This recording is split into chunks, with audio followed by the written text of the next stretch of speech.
दनं ध्यायेत् सर्वविघ्नोपशान्तये।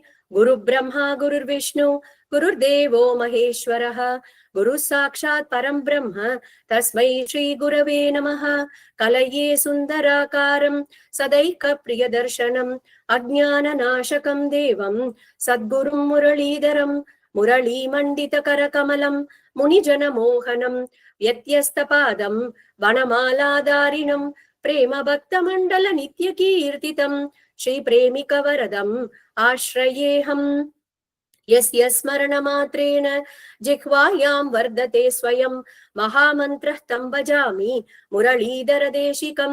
प्रेमामृतं यो मुरलीनिनादैः श्रीकृष्णरूपेण पुराववर्ष अद्यापि सोऽयं मुरलीधराख्यो पुष्णाति प्रेम्णा भुवनं सहर्षं।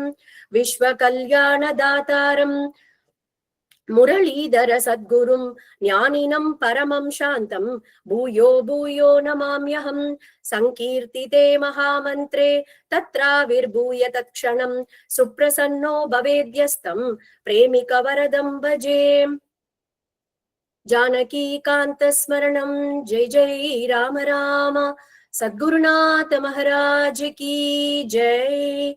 ஸ்ரீயப்பதியான பகவான் ஸ்ரீ மாதுரி சகி சமேத பிரேமிகவரத டாக்குர்ச்சியினுடைய ஒரு அவ்வியாஜ கிருபையாலையும் நம் சத்குருநாதர் மகாரண்யம் ஸ்ரீ ஸ்ரீ முரளிதர சுவாமிகளுடைய அபார கருணையாலையும் இந்த 2வது நாள் சத்சங்கமானது நமக்கு இன்னைக்கு கிடைச்சிருக்கு.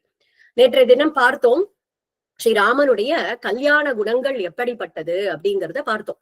அதுல சொல்றார் ஸ்ரீ ஸ்ரீ அண்ணா சொல்றார் ஒரு ஸ்லோகத்துல, ரொம்ப அழகான ஸ்லோகத்துல, இந்த பவசாகரம்னு சொல்லக்கூடிய இந்த சம்சார சாகரத்தோட எல்லைய ஜட்டாயு அப்படிங்கிற ஒரு பறவை பார்த்துடுத்து உப்பு கடலா இருக்கக்கூடிய லவணத்தால் ஆகியிருக்கக்கூடிய கடலோட எல்லைய ஆஞ்சநேயர் பார்த்துட்டார்.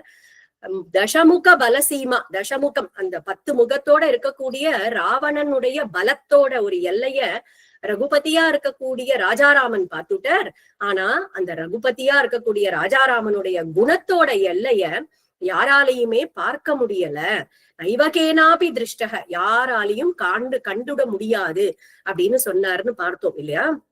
அதுல சொல்றார், அதான் கல்யாண குணங்களுக்கு எல்லையே கிடையாது, காண முடியாது அப்படின்னு சொல்றார். அப்படிப்பட்ட கல்யாண குணங்கள் நிரம்பின அந்த ஸ்ரீ ராமச்சந்திர பிரபுனுடைய பக்தர்களுடைய சரித்திரத்தை தான் இன்னிலேந்து ஒரு 6 நாளைக்கு நம்ம அனுபவிக்க போறோம். பிரகலாத ஆழ்வான் சொல்ற ஸ்ரீமத் பாகவதத்துல பிரகலாதன் ஒரு ரொம்ப குட்டியூண்டு ஒரு புள்ள. அவர் அப்படிப்பட்ட ஒரு மகா பாகவதரா இருக்கார். அவருக்கு பாகவத சாம்ராஜ்ய பட்டாபிஷேகம் பண்ணி வைக்கிறார் நரசிம்ம பகவான். அப்படிப்பட்ட ஒரு சின்ன குழந்தை அந்த பிரகலாதன் சொல்றார் ஸ்ரீமத் பாகவதத்துல 9 சாதனைகளை சொல்றார். பக்தி வளரணும் அப்படின்னா என்னென்ன சாதனைகள் பண்ணணும் அப்படின்னு. பக்தி அப்படின்னாலே என்ன அப்படின்னா மனசு உருகிறது இல்லையா? பகவானுடைய நாமத்தையோ பகவானுடைய லீலைகளையோ அவனுடைய சரித்திரத்தையோ நம்மள கேட்கும் போது கண்கள்ல ஆனந்த பாஷ்பம் ஏற்பட்டு மேனி சிலிர்க்கிறது இல்லையா? அதைத்தான் பக்தின்னு சொல்றோம் இல்லையா? அந்த உள்ளம் உருகணும், அதுதான் பக்தி. அப்படி பக்தி ஏற்படணும், அந்த பிரேம பக்தி ஏற்படணும் அப்படின்னாக்கா அதுக்கு 9 விதமான சாதனைகளை நமக்கு ஸ்ரீமத் பாகவதத்துல பிரகலாத ஆழ்வான் சொல்ற. அது என்னென்ன அப்படின்னா, முதல்ல எடுத்த உடனே சொல்றது ஸ்ரவணம் கீர்த்தனம் விஷ்ணோகோ ஸ்மரணம் பாதசேவனம் அர்ச்சனம் வந்தனம் தாஸ்யம் சக்கியம் ஆத்ம நிவேதனம் அப்படின்னு 9 படிகள் 9 சாதனைகளை சொல்ற. அதுல முதல்ல வரக்கூடியது ஸ்ரவணம். ஸ்ரவணம்னா காதால கேட்கறது. என்ன கேட்கறது? பகவானுடைய லீலைகளை காது கொண்டு கேட்கறது, பக்த சரித்திரங்களை கேட்கறது. அதுதான் 9 வித பக்திகள்ல முதல்ல வரக்கூடிய பக்தி அப்படின்னு சொல்றோம் இல்லையா? ஏன்னா பகவானுடைய அந்த லீலைகளை கேட்கும் போது, சரித்திரங்களை கேட்கும் போது நமக்கு பகவான் கிட்ட பிரேமையானது நமக்கு வளர்றது, அவர்கிட்ட வளர்றது இல்லையா அந்த பக்தி. இந்த பக்தர்கள்லாம் எப்படி பக்த சரித்திரங்கள் கேட்கும் போது, ஆஹா பத்ராச்சல ராமதாசர் இப்படி பக்தி பண்ணாரே, மீராபாய் இப்படி பக்தி பண்ணாலே, இந்த பண்டரிபுரத்திலேருந்து வந்திருக்கக்கூடிய பாகவதர்கள்லாம் பக்தர்கள்லாம் இப்படி பக்தி பண்ணிருக்கார்களே அப்படின்னு பார்க்கும்போது அந்த மாதிரி ஒரு பக்தி ஒரு லவலேசமாவது நமக்கும் வரணும் அப்படிங்கிற ஒரு ஆசை நம்மளுடைய மனசுல எழுந்துக்கிறது இல்லையா? அதுக்காக தான் அந்த பக்த சரித்திரத்தையே நம்ம கேட்கணும். பக்த பாகவதர்களுடைய சரித்திரத்தை கேட்கணும். அப்படி இந்த பூலோகத்துல நம்மள மாதிரி மனிதர்களா பிறந்து அப்பேற்பட்ட ஒரு பக்தி பண்ணிருக்கார்களே அப்படின்னு ஆச்சரியமா இருக்கு இல்லையா? அதுதான் ஸ்ரீமத் பாகவதத்துல பகவான் தன்னுடைய வாக்கால சொல்றார், ஸ்ரவணத்துடைய ஒரு பெருமையை சொல்றார். என்ன அப்படின்னா, கிருஹேஷ்வா விஷதாம் சாபி பும்சாம் குஷல கர்மணாம் மத்வார்த்தா யாதயாமானாம் ந பந்தாய கிருஹாமதாஹாம். யார் ஒருவர் கிரகஸ்தாசிரமத்துல இருந்துண்டு சாதாரண கிரகஸ்த தர்மத்தை கடைபிடிச்சுண்டு சதா சர்வ காலமும் என்னுடைய கதைகளையும் என்னுடைய சரித்திரத்தையும் காது கொண்டு கேட்டுண்டு அல்லது சொல்லிண்டு யார் இருக்கார்களோ அவர்கள் கிரகஸ்த தர்மத்துல இருந்தா கூட அந்த கிரகத்துல இருக்கக்கூடிய பந்தங்கள் அப்படிங்கிறது அந்த அந்த பாகவதர்களை தலைப்படுத்துறது கிடையாது அப்படின்னு பகவான் சொல்றார். பகவான் தன்னுடைய வாக்கால 4வது ஸ்கந்தத்துல சொல்றாரு. ருக்மிணி கல்யாணம் அப்படிங்கறத நம்ம பார்க்கும்போது அங்கேயும் இந்த ஸ்ரவணத்துடைய பெருமையை பார்க்கலாம். ருக்மிணி ஒரு சந்தேஷம் எழுதி அனுப்புறா. ஏன்னா ருக்மிணிக்கு பகவானதான் திருக்கல்யாணம் பண்ணிக்கணும் அப்படின்னு ஒரு மனசுல ஒரு எண்ணம்.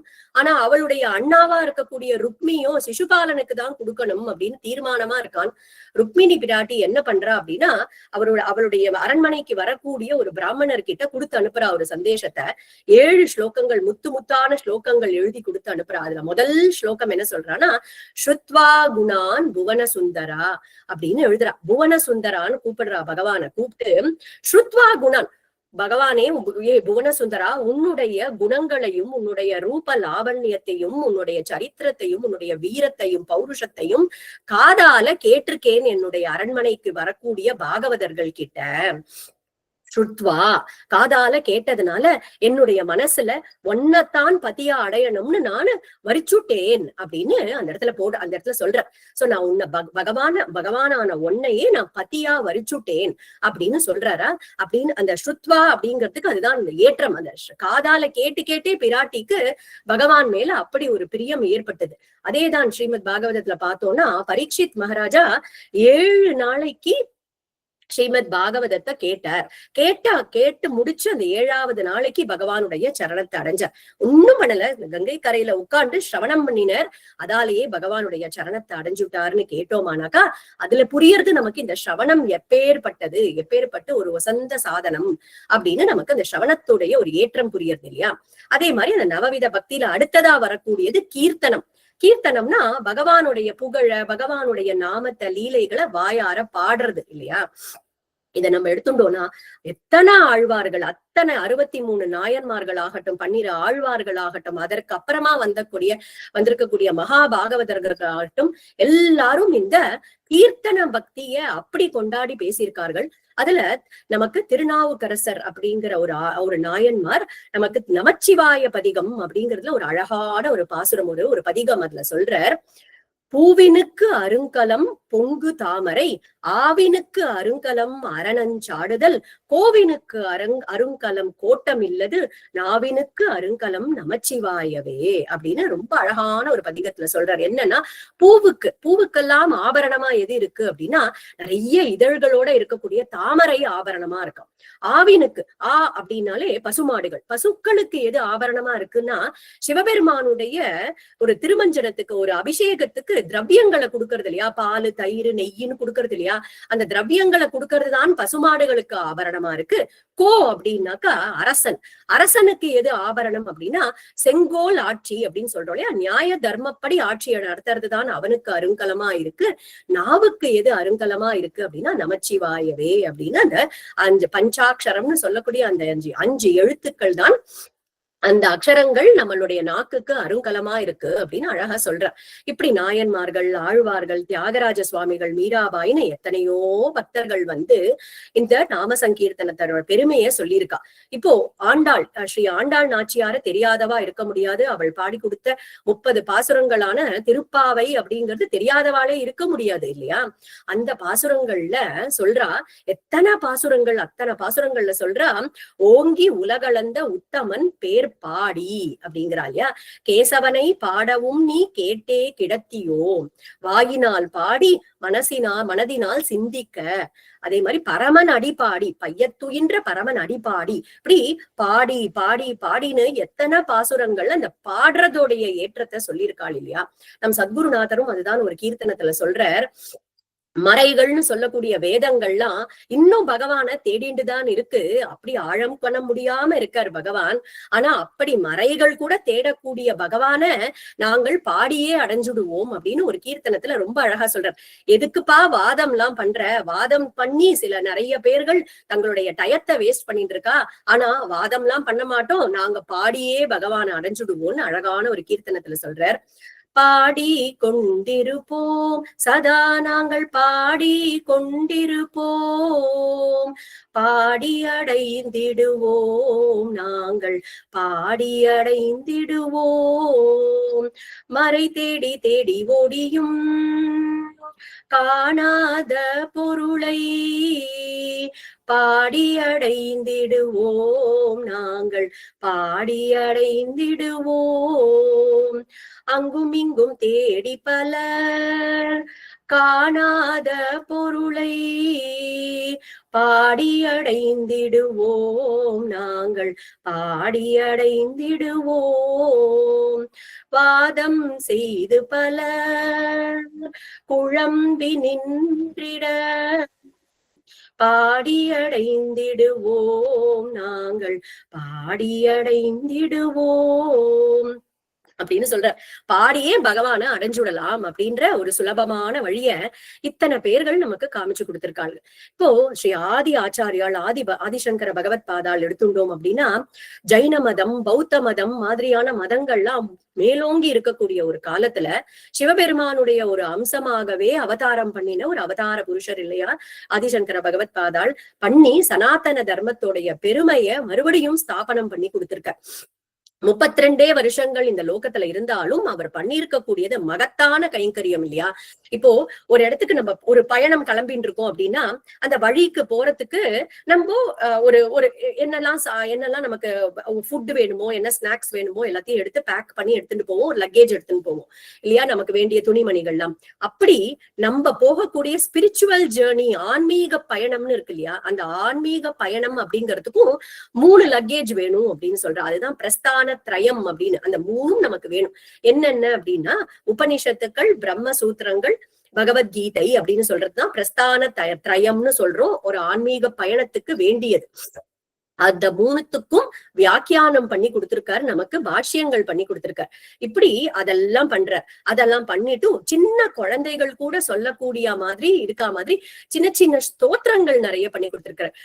முதாகரார்த்த மோதகம்னு ஆரம்பிச்சு கணபதி அந்த பஞ்சாஷ்டகம் இருக்கு இல்லையா, அந்த பஞ்சரத்னம் இருக்கு இல்லையா, கணபதி பஞ்சரத்னம்ல இருந்து ஆரம்பிச்சு அங்கம் ஹரே புலகபூஷணம் ஆஸ்ரயந்தின்னு கனகதாரா ஸ்தோத்திரம்ல இருந்து இப்படி எளிமையான ஸ்தோத்திர கிரந்தங்கள் நமக்கு எழுதி கொடுத்த எல்லாம் கொடுத்துட்டு கடைசியில சொல்றார், பஜ கோவிந்தம் பஜ கோவிந்தம் கோவிந்தம் பஜ மூடமதே. பஜ கோவிந்தம், ஹே மனசே கோவிந்தா கோவிந்தா கோவிந்தான்னு பஜனம் பண்ணு அப்படின்னு தான் ஆதி ஆச்சாரியாலும் சொல்றார். அவர் எழுதியிருக்கிறதுல பார்த்தோம் அப்படின்னா, விவேக சூடாமணி போன்ற பிரகரண கிரந்தங்கள் இருக்கு. இந்த மாதிரி பிரஸ்தான திரயத்துக்கு பண்ணிருக்கக்கூடிய பாஷ்யங்கள் இருக்கு, ஸ்தோத்திரங்கள் இருக்கு. இத்தனையும் பண்ணிட்டு பல இடங்கள்ல மடங்களை ஸ்தாபனம் பண்ணினார். அங்க அந்த மடங்கள் எல்லாம் தன்னுடைய நேர் சிஷ்யர்களையே அங்க ஸ்தாபனம் பண்ணி அந்த இடத்துல மடாதிபதிகளா சூரிய சந்திரால் இருக்கிற வரைக்கும் இந்த அத்வைத சித்தாந்தம் அப்படிங்கிறது லோகத்துல இருக்கணும் அப்படிங்கிறதுக்காக மடங்களை ஸ்தாபிச்சுட்டே வரார். அதுல ஒரு மடம் தான் நம்ம காஞ்சி காமகோட்டி பீடம்னு சொல்லக்கூடிய அந்த மடம் அப்படிங்கிறது இருக்கு. என்னதான் இந்த 12 ஆழ்வார்கள், 63 நாயன்மார்கள், பின்னாடி வந்த சந்துக்கள், சாதுக்கள் எல்லாரும் நாம சங்கீர்த்தனத்தை பத்தி அவ்வளவு வயசத்தியா சொன்னா கூட நிறைய படிச்சிருக்கக்கூடிய வித்வான்கள்லாம் நாம சங்கீர்த்தனம் மோக்ஷ சாதனம் அப்படிங்கறத ஒத்துக்கலையாம் அந்த காலகட்டத்துல. அப்போ சொல்றார், ஆதிசங்கர பகவத் பாதாள் அத்வைத சித்தாந்தம் பண்ணினர், ராமானுஜாச்சாரியார் ஸ்ரீ ராமானுஜாச்சாரியார் விசிஷ்டாத்வைத சித்தாந்தம் பண்ணினர், ஸ்ரீ மாதவாச்சாரியார் துவைத்த சித்தாந்தத்தை ஸ்தாபனம் பண்ணினர். இப்போ ஸ்ரீ பகவன் நாம போதேந்திராள் அப்படிங்கிற ஒரு பீட்டாதிபதி ஒரு ஆச்சாரியால் நம்ம காஞ்சி காமகோட்டி பீட்டத்துல அவர்தான் நாம சித்தாந்தம் அப்படிங்கறத நமக்கு பண்ணி, நாமமே போதும்பா இந்த கலியுகத்துல, அதுவே மோட்சத்துக்கு சாதனம் அப்படின்றத நமக்கு காமிச்சு கொடுத்த பெரியவாதான் இந்த பகவன் நாம போதேந்திராள் அப்படிங்கிற பெரியவா. இந்த பகவன் நாம போதேந்திராள் என்ன பண்ணினார் அப்படின்னாக்கா, பகவன் நாம ரசோதயம் இன்னும் நிறைய கிரந்தங்கள் எழுதினார். ஆனா இது ஒண்ணுதான் நமக்கு கிடைக்கிறது. அதை எடுத்து அந்த கிரந்தத்துல என்னெல்லாம் ஸ்தாபனம் பண்ற, நேத்திக்கே பார்த்தோம் இல்லையா, ஒரு ஆச்சாரியன் அப்படின்னாக்கா அவர்களுக்கு சாஸ்திர ஞானமும் இருக்கணும், அனுபூதியும் இருக்கணும் அப்படிங்கறது நேத்திக்கு அபரோக்ஷ ஞானம், அனுபூதி, அனுஷ்டானம் எல்லாம் இருக்கணும்னு பார்த்தோம் இல்லையா. சோ இந்த ஆச்சாரியால் என்ன பண்ணினார் அப்படின்னா, வேதங்கள் இருந்து, இதிகாசங்கள் இருந்து, புராணங்கள் இருந்து, சாஸ்திரங்கள் இருந்து, எல்லா பகவத்கீதையிலிருந்து எல்லாத்துல இருந்தும் வாக்கியங்கள் எடுத்து கோர்த்து கோர்த்து கோர்த்து இந்த பகவன் நாமத்துடைய ஒரு மகிமைய, பகவன் நாம சித்தாந்தம்னு ஸ்தாபனம் பண்ணின பெரிவாதான் இந்த பகவன் நாம போதேந்திராள் அப்படிங்கிற பெரிவா. இப்போ காஞ்சிபுரத்துல நம்மளுடைய காமகோட்டி பீட்டம் அப்படிங்கிறது இருக்குன்றத பார்த்தோம். சப்த மோக்ஷபுரி அப்படின்னு சொல்றோம் இல்லையா, அதுல காஞ்சிபுரம் அப்படிங்கிறது நம்ம தென்னிந்தியால இருக்கக்கூடிய ஒரே க்ஷேத்திரம். அதே மாதிரி சப்த புண்ணிய நதிகள் அப்படின்னு எடுத்துட்டோமானாக்கா, காவேரி அப்படிங்கிறது தான் ஒன்னே ஒரு நதி தான் நம்ம தென்னிந்தியால இருக்கக்கூடிய அந்த நதி இல்லையா. அங்க அந்த காஞ்சிபுரம் இருக்கக்கூடிய இடத்துலதான் அந்த பீட்டத்துலதான் பீட்டாதிபதியா வந்தார் ஸ்ரீ பகவன் நாம போதேந்திராள். அவருக்கு முன்னாடி இருந்த பெரியவா யாரு அப்படின்னு பார்த்தோமானாக்கா, விஸ்வாதி கேந்திர சரஸ்வதி சுவாமிகள் அப்படின்னு ஆத்ம போதேந்திராள் அப்படின்னு சொல்றா. சோ ஆத்ம போதேந்திராள் தான் இனிமே நம்ம ரெஃபர் பண்ண போறோம். சோ ஆத்ம போதேந்திராள் அப்படிங்கிறவர் பகவன் நாம போதேந்திராளுக்கு முன்னாடி பீடத்துல மட்டாதிபதியா இருந்த பெரியவா அவர்தான். அந்த ஆத்ம போதேந்திராளுக்கு ரொம்ப ரொம்ப குரு பக்தியோட குரு கைங்கரியம் பண்ணிட்டு இருந்த ஒருத்தர் தான் மோகன பாண்டுரங்கன் அப்படிங்கிற ஒருத்தர். அவர் அப்பேற்பட்ட ஒரு குரு பக்தியோட அந்த குருவுக்கு ஆத்ம போதேந்திராளுக்கு கைங்கரியம் பண்ணிட்டு இருக்கார். குருநாதர் அழகா சொல்லுவார், ஆயிரமான ஜென்மாக்கள்ல நம்ம புண்ணியம் பண்ணியிருந்தாலொழிய அந்த குரு அப்படிங்கிறவரோ குருவோ இல்ல அந்த குரு கைங்கரியமோ நமக்கு லபிக்காது. 1000 ஜென்மாக்கள்ல புண்ணியம் பண்ணியிருந்தாதான் அந்த குருவினுடைய ஒரு சத்சங்கமானது நமக்கு கிடைக்கும். குரு கிருபை இருந்தால்தான் நமக்கு ஹரிகிருபையே கிடைக்கும் அப்படிங்கிறார் குருநாதர். குரு கிருபை இல்லாமல் ஹரி கிருபை இல்லை, ஹரி கிருபை இல்லாமல் பக்தியும் இல்லை, குரு கிருபை இல்லாமல் ஹரி கிருபை இல்லை,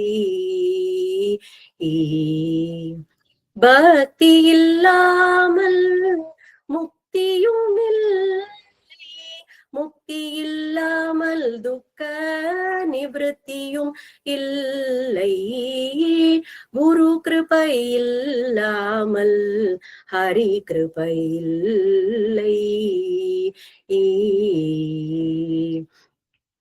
குரு உருவும் ஹரி உருவும் ஓருருவாகுமே,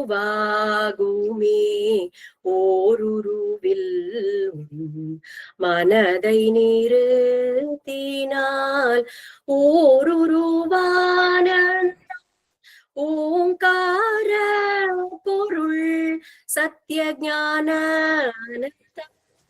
பிரம்மமாய் மிளிர்ந்திடுமே, குரு கிருபை இல்லாமல் ஹரி கிருபை இல்லை, ஹரி கிருபை இல்லாமல் பக்தியும் இல்லை அப்படின்னு பாடுறார். குரு கிருபை இல்லாம ஹரி கிருபை அப்படிங்கிறது நமக்கு லபிக்காது. ஒருத்தருடைய வாழ்க்கை எப்போ கிருதார்த்தம் ஆறுது அப்படின்னா குரு கிருபையாலதான் கிருதார்த்தம் ஆறுது. அந்த குரு கிருபை நமக்கு எப்ப கிடைக்கிறதுனா, நம்மளால முடிஞ்ச ஒரு சின்ன கைங்கரியம் என்ன பண்ணினாலும் குரு கிருபைக்கு நம்ம பாத்திரம் மாறும். அதுதான் ஸ்ரீ ஆதிசங்கர பகவத் பாதாலும் தன்னுடைய குரு அஷ்டகத்துல சொல்றார் ஒரு ஸ்லோகத்துல, ஷரீரம் சுரூபம் ததாவா களத்ரம் யசாரு சித்திரம் தனம் மேரு துல்லியம் மனச்சேன லக்னம் குரோர குரோரங்கிரி பத்மே ததஹ்கிம் ததஹ்கிம் ததஹ்கிம் ததஹ்கிம் அப்படின்னு ஒரு அழகான ஸ்லோகத்துல சொல்ற. நீ என்னதான் ராஜாவாட்டம் மன்மத நாட்டம் இரு, உன்னுடைய மனைவி களத்திரம்னா மனைவி, உன்னுடைய மனைவி ரொம்ப ரூபவதியா இருக்கட்டும், உன்னுடைய புகழ் உலகம் எங்கேயும் பரவின ஒரு புகழா இருக்கட்டும், உனக்கு மேரு பர்வதத்துக்கு துல்லியமான தனம் இருக்கட்டும், ஆனா குரோரங்கிரி பத்மே அந்த குருவுடைய திருவடிகள்ல உனக்கு பக்தி இல்லாம போயிடுத்து அப்படின்னாக்கா ததஹ்கிம் ததஹ்கிம் ததஹ்கிம் ததஹ்கிம். இத நான் இந்த மேல சொன்ன பொருள்களா இருந்தும் ஒரு பிரயோஜனமும் இல்ல அப்படின்ற ஆதி ஆச்சாரியார் இல்லையா? அதுதான் அந்த மாதிரி இங்க மோகன பாண்டுரங்கனுக்கு அவருக்கு குரு சரணங்கள்ல ஒரு அப்பேற்பட்ட ஒரு பக்தி, அப்படி ஒரு பக்தியோட குரு கிட்ட கைங்கரியம் பண்ணிட்டு இருக்கார். அவருடைய மனைவிதான் சுகுணா தேவி அப்படிங்கிற ஒரு மனைவி. அவளும் குணவதி, அவளும் சேர்ந்து 2 பேருமா சேர்ந்து தம்பதிகளா மடத்துல கைங்கரியம் பண்ணிட்டு இருக்கா ஆச்சாரியாளுக்கு. அப்போ இந்த ஆச்சாரியால் பார்த்தார், ஆத்ம போதேந்திரால் பாக்குறார், இந்த குழந்தை பல வருஷமா நம்ம கிட்ட கைங்கரியம் பண்ணிட்டு இருக்கே அப்படின்னு யோசிச்சாராம். இந்த குழந்தைக்கு ஏதாவது அனுகிரகம் பண்ணணும் அப்படின்னு ஒரு நாளைக்கு மோகன பாண்டுரங்கனை கூப்பிட்டுட்டு தம்பதிகளா கூப்பிடுறார். நீ இத்தனை நாள் இங்க கைங்கரியம் பண்ணிட்டு இருக்கியப்பா, உன்னுடைய மனசுல ஏதாவது ஆசை இருந்தா சொல்லு அப்படின்னு மோகன பாண்டுரங்கன் சொன்னாராம். குருநாதால் கிடைச்சுட்டேன், குருநாதருடைய கைங்கரியம் கிடைச்சுடுத்து, இதுக்கு மேல எனக்கு எதுவுமே வேண்டாம், என்னுடைய மனசுல எந்த ஆசைகளும் இல்ல அப்படின்னும் போது இன்சிஸ்ட் பண்ணி கேட்கிறார். இல்லப்பா உன் மனசுல எது இருந்தாலும் சொல்லு அப்படின்னும் போது மோகன பாண்டுரங்கன் கேட்கிறார், எனக்கு இந்த கைங்கரியமே போதும், ஆனா இந்த கைங்கரியம் எங்களுடைய வம்சத்துல வழி வழியா தொடரணும். இந்த காமகோட்டி பீட்டத்துல வரக்கூடிய ஆச்சாரியார்கள், பின்னாடி வரக்கூடிய ஆச்சாரியர்களுக்கு எல்லாமும் நாங்க எல்லாரும் கைங்கரியம் பண்ணணும். அப்படி ஒரு புத்திரன் இருந்தா நன்னா இருக்கும்னு சில நேரங்கள்ல என்னுடைய மனசுல தோன்றது சுவாமி அப்படின்னு சொல்லும் போது ஆச்சாரியாளுக்கு ரொம்ப ஆத்மபோதேந்திராளுக்கு சந்தோஷம். ஒரு பழத்தை எடுத்து கொடுத்துட்டு சீக்கிரமே ஒரு புள்ள பொறப்பான் அப்படின்னு சொல்லி அனுப்புறார். அவருடைய வார்த்தை பொய்க்காது இல்லையா? ஆச்சாரியர்களுடைய வார்த்தை. கொஞ்ச காலத்திலேயே அவர்களுக்கு ஒரு சத்புத்திரன் பிறக்கிறான். அந்த குழந்தைக்கு புருஷோத்தமன் அப்படின்னு பேரிடுறா அவர்கள். அந்த குழந்தை எப்படி இருக்குன்னா ஆச்சாரியாளுடைய ஒரு அனுகிரகத்துல பிறந்த குழந்தை இல்லையா? பிறந்ததுல இருந்தே அது அப்படி ஒரு தேஜஸ்வியா இருக்கு அந்த குழந்தை. குட்டியா இருக்கிறச்சேவே அது நடக்க தெரிஞ்ச உடனேவே அது அப்பாவோட கை விரல பிடிச்சுட்டு அதுக்கு தத்து பித்துன்னு நடந்து வருமாம். வந்துட்டு ஒரு நாளைக்கு என்ன பண்றா, அந்த குழந்தை பார்த்துட்டே இருக்கு. அம்மாவும் அப்பாவும் நித்தியம் கார்த்தாலமே மடத்துக்கு போயிடுறா, அங்க எல்லா கைங்கரியமும் பண்றா, அங்கேயே பிரசாதம் எடுத்துட்டு ஆத்துக்கு திரும்பி வராய் பார்த்துட்டே இருக்கு அந்த குழந்தை.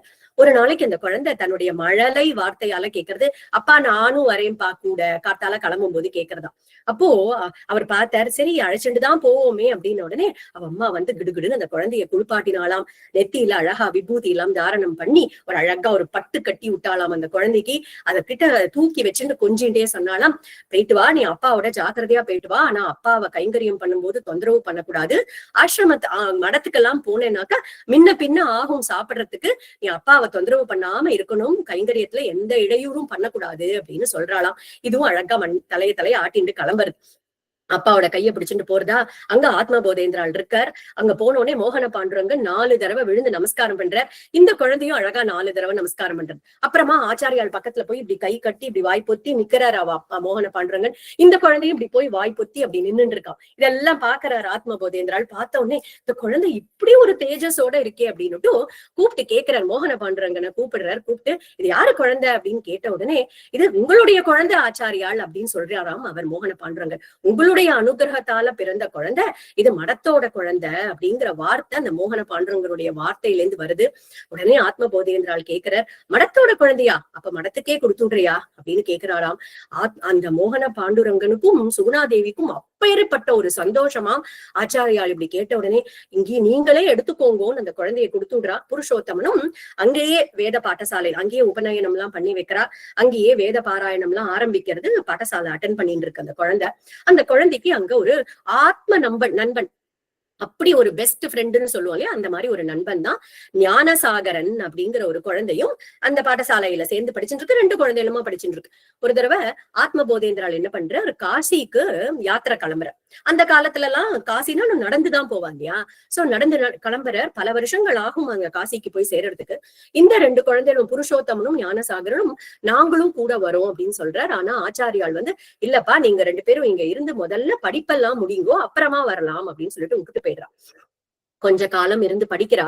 ஆனா புருஷோத்தமனுடைய மனசு முழுக்க ஆச்சாரியால் கிட்டதான் இருக்கு.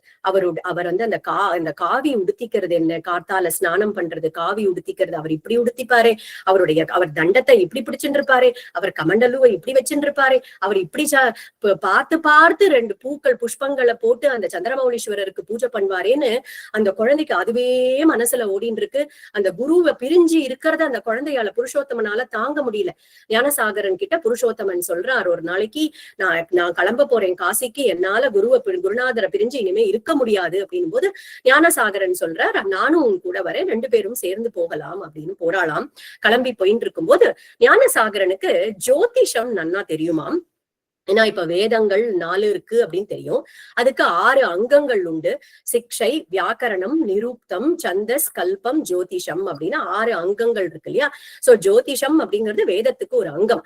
அதுல இந்த குழந்தைக்கு நாலேஜ் நிறைய இருக்கு இந்த ஞானசாகரனுக்கு. அவர் பார்த்துட்டு சொல்றார், புருஷோத்தமா, நம்ம 2 பேர்ல ஒருத்தர் தான் காசிக்கு போய் சேர போறோம் அப்படின்ன உடனே அந்த குழந்தைகளுக்கு ரொம்ப அழுக வந்துடுறது. 2ம் ஒன்னோட ஒண்ணு கட்டிண்டு அழறது. ஆனா 2 பேருமா சேர்ந்து ஒரு பிராமிஸ், ஒரு பிரதிஜ்ஞை எடுத்துட்டாலாம். யாரு மிச்சம் இருந்து யாரு போய் காசி கஷேத்திரத்துக்கு போறோமோ அங்க போய் ஆச்சாரியாளுக்கு நமஸ்காரம் பண்ணிட்டு அந்த கங்கையிலேயே நம்ம பிராணனை தியாகம் பண்றது அப்படின்னு ஒரு பிரதிஜ்ஞை எடுத்துட்டு கிளம்புறாள் இந்த 2 குழந்தைகளும். அதே மாதிரி ஞானசாகரன் சொன்ன மாதிரி ஞானசாகரன் காலகத்தி அடைஞ்சு விடுறார். காசிக்கு போகும்போதே வழியிலேயே காலகத்தி அடைஞ்சு விடுறார். இந்த குழந்தை புருஷோத்தமன் மட்டும் போய் சேரறார் காசிக்கு போன உடனே ஆத்மபோதேந்திராளுக்கு போய் நமஸ்காரம் பண்ணிட்டு ஆச்சாரியால் கிட்ட பர்மிஷன் கேட்கிறார். புருஷோத்தமன் கேட்டுட்டு, இந்த மாதிரி நாங்க 2 பேரும் பிராமிஸ் பிரதிஜ்ஞை பண்ணிட்டோம், இப்போ நீங்க எனக்கு அனுமதி கொடுக்கணும், இந்த கங்கையில இறங்கி நான் பிராணத்தியாகம் பண்ணணும். ஆத்மபோதேந்திராள் பார்த்தார், இந்த குழந்தை இன்னும் பண்ண வேண்டிய காரியங்கள் இவன் வந்திருக்கிறதே ஒரு காரிய நிமித்தமா வந்திருக்கான், இவன் பண்ண வேண்டிய காரியங்கள் நிறைய இருக்கே அப்படின்னுட்டும் அந்த மாதிரி ஆத்மஹத்தி பண்ணிக்கிறத சாஸ்திரங்கள் அனுமதிக்கலப்பா. ஆனா உனக்கு இன்னொரு வழி சொல்றேன். என்ன வழி அப்படின்னு பார்த்தா, சந்நியாசம் வாங்கிண்டுட்ட அப்படின்னாக்கா அது மறு ஜென்மாவாயிடும், அதனால உனக்கு சந்நியாசம் கொடுக்குறேன் அப்படின்னோடனே இந்த குழந்தையும் ஏத்துண்டு அங்கேயே சந்நியாசம் கொடுக்கிறார். அப்பதான் பகவன் நாம போதேந்திர சரஸ்வதி சுவாமிகள் அப்படிங்கிற ஒரு தீட்சா நாமத்தை கொடுக்கிறார். ஏன்னா இந்த குழந்தை நாம சித்தாந்தம் பண்ண போறதுன்னு ஆத்மபோதேந்திராளுக்கு தெரியும் இல்லையா. அப்போ ஆத்மபோதேந்திராள் காசி கஷேத்திரத்துல இருக்கார். போதேந்திராலும் அங்கதான், பகவன் நாம போதேந்திராலும் அங்கதான் இருக்கார். அப்போ ஆத்மபோதேந்திராள் ஒரு நாளைக்கு சிந்தனம் பண்ணிட்டு இருக்க.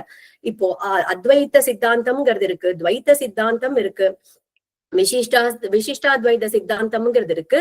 ஆனா நம்மளுடைய ஸ்மிருதி வாக்கியங்கள்லாம் பார்த்தோமானாக்கா கலியுகத்துக்கு ஏற்ற தர்மம் நாம சங்கீர்த்தனம் தான் சுலபமான வழின்னு சொல்லியிருக்கு. அதுக்கு நிறைய வாக்கியங்கள் இருக்காம், ஸ்மிருதி வாக்கியம். அதுல வசிஷ்ட ஸ்மிருதி அப்படின்னு ஒரு ஸ்மிருதியில சொல்றா, கிருஷ்ண கிருஷ்ணேதி ராமேதி சஞ்சபன் ஹரிதத்பரஹ ராஜசூய சஹஸ்ராணாம் பலமாப்னோதி மாணவஹ. யார் ஒருத்தர் கிருஷ்ணா கிருஷ்ணா ராமா அப்படின்னு ஜபம் பண்றாளோ அவர்கள் ராஜசூய சஹஸ்ராணாம் 1000 ராஜசூய யஜ்ஞங்கள் பண்ணதுக்கு உண்டான பலம் கிடைச்சுடுறது. யாருக்கு அப்படின்னா கிருஷ்ணா ராமான்னு நாமங்கள் சொல்றவாளுக்குன்னு இந்த ஸ்மிருதி சொல்றது.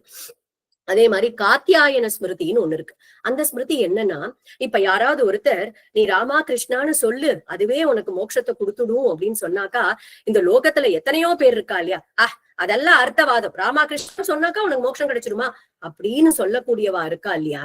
அந்த மாதிரி அர்த்தவாதம் பண்றவாளுக்காக இதுல ஒரு ஸ்லோகம் வருது. அர்த்தவாதம் ஹரேர் நாம்னி சம்பாவயதி யோ நரஹ ச பாபிஷ்டோ மனுஷ்யானாம் நரகே பததி துருவம். துருவம்னா பர்மனன்ட் அப்படின்னு சொல்றோம் இல்லையா, சாஸ்வதமா இருக்கிறதுன்னு சொல்றோம். என்ன சாஸ்வதமா இருக்கு அர்த்தவாதிகளுக்கு அப்படின்னா, நரகே பததி துருவம், நரக்கத்துல விழுந்து நரக்கத்திலேயே இருக்கிறது அவர்களுக்கு சாஸ்வதம். யாருக்கு அப்படின்னா, யாரு நாம சங்கீர்த்தனத்தையும் பகவன் நாமாவையும் அர்த்தவாதம்னு சொல்றாளோ அவர்களுக்கு நரக்கம் அப்படிங்கிறது துருவமா கிடைக்கிறது, பர்மனண்டா இருக்காவா அப்படின்னு சொல்றது இந்த ஸ்மிருதி. அதே மாதிரி சவன ஸ்மிருதி அப்படின்னு ஒண்ணு இருக்கு. ஸ்ருதி ஸ்மிருதி புராணேஷு ராமநாம பிரகீர்த்திதம் தன்னாம கீர்த்தனம் பூயக தாபத்ரய விநாசனம்.